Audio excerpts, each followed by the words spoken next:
We're somewhat obsessed with celebrities in this day and age, lionising the rich and famous to the point that it's hard to believe any celebrity would ever be held for actual substantial jail time. Look at how good they look by you guys, how fun! As Donald Trump once boasted, he could stand in the middle of Fifth Avenue and shoot somebody and not lose any voters. I'm really rich. Depressingly, he might just be right, but despite celebrity being something of a get-out-of-jail-free card, not all have gotten out free. I'm Adam from WhatCulture.com, and here are 10 celebrities who had no idea went to prison. Number 10, James Brown. The godfather of soul and vocal supporter of Taking It to the Bridge, James Brown may have been the boss, but that didn't keep him out of the pokey. In 1988, he was arrested twice, once in May for drugs and weapons charges, and the other, more severe, in September he committed assault with a pistol and a shotgun in Georgia, leading to a high-speed police chase, which eventually ended with 3 tires on his car being shot out. He was sentenced to over 6 years, but served less than half of it in prison. Number 9, Bruno Mars. Bruno Mars certainly fulfilled the latter part of the title Doo-Wops and Hooligans when he was arrested in Las Vegas in 2010 for possession of cocaine. Also, what is a doo-wop? He didn't spend long behind Bruno bars, having convinced the officers that he'd never done cocaine before, a statement which Mars had later confessed was untrue. He paid $2,000 in fines and completed 200 hours of community service. Number 8, Stephen Fry. Surely not. Not the treacle-voiced national treasure and champion of eccentric knowledge. Unfortunately so. Today's quite interesting fact is that Stephen Fry was once arrested at 17 for stealing the credit card of a family friend and going on a spending spree. He was arrested in Swindon and spent 3 months in Pucklechurch Prison, an appropriately whimsically named jailhouse. Number 7, Yasmine Bleeth. Famous for being a cast member on swimsuit-clad jiggle festival Baywatch and a personal favourite of Joey and Chandler, how could anyone not be in love with Yasmine Bleeth? Yasmine Bleeth ran into a lot of trouble with the law for drug offences in the early noughties. She had checked into rehab in 2000, but a year later was arrested for possession and driving under the influence. She spent only a single night in jail and was sentenced to 2 years probation and 100 hours of community service.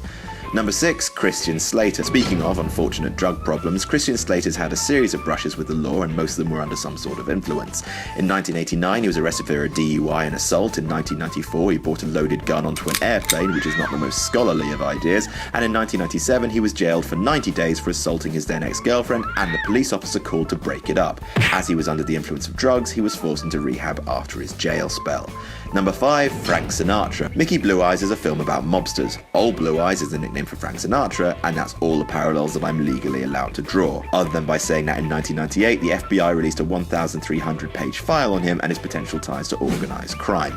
Speculation aside, the man who sang My Way was actually arrested for a crime way back in 1938 in New Jersey. The crime? Seduction. Seriously, a somewhat archaic law designed to punish scoundrels for ruining the reputation of unmarried ladies. It later turned out the woman in question was married, so the cops went, okay, and arrested him for adultery instead. Number 4, Paul McCartney. Of all the times when McCartney could have been arrested, it wasn't with the Beatles, but instead when he was part of Wings, which feels like a huge missed opportunity. While on tour to Japan in 1980, he was arrested for having 8 ounces of marijuana while flying back into Narita Airport. Initially faced with the possibility of a 7-year sentence, fortunately, they could work it out, and he only served 9 days.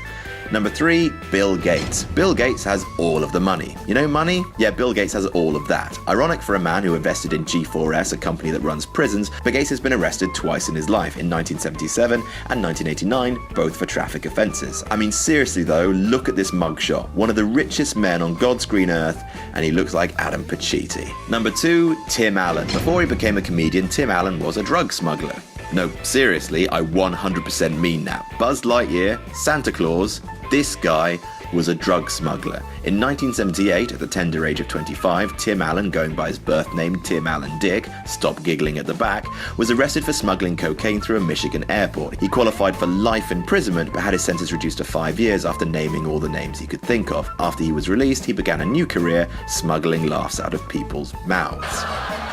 Number 1, Mark Wahlberg. Marky Mark, you naughty lad. Before Transformers, heck, before even the Funky Bunch, Wahlberg was growing up mean in Boston. By 13, he was in a gang and had developed an addiction to cocaine. At 16, he beat up 2 Vietnamese men in racially motivated attacks. One man hit with a stick so hard he was knocked out, and another punched so hard that Wahlberg believed he'd left the man blinded. For the crimes, he was charged with attempted murder and sentenced to 2 years, though he was let out after only 45 days. He claims that this prison spell is what turned his life around, but damn Wahlberg, you scary. And that's our list. Did we miss any out? Tell us about it in the comments. Don't forget to like, share, and subscribe. You can follow me on Twitter here. I'm Adam from whatculture.com, and I'll see you soon.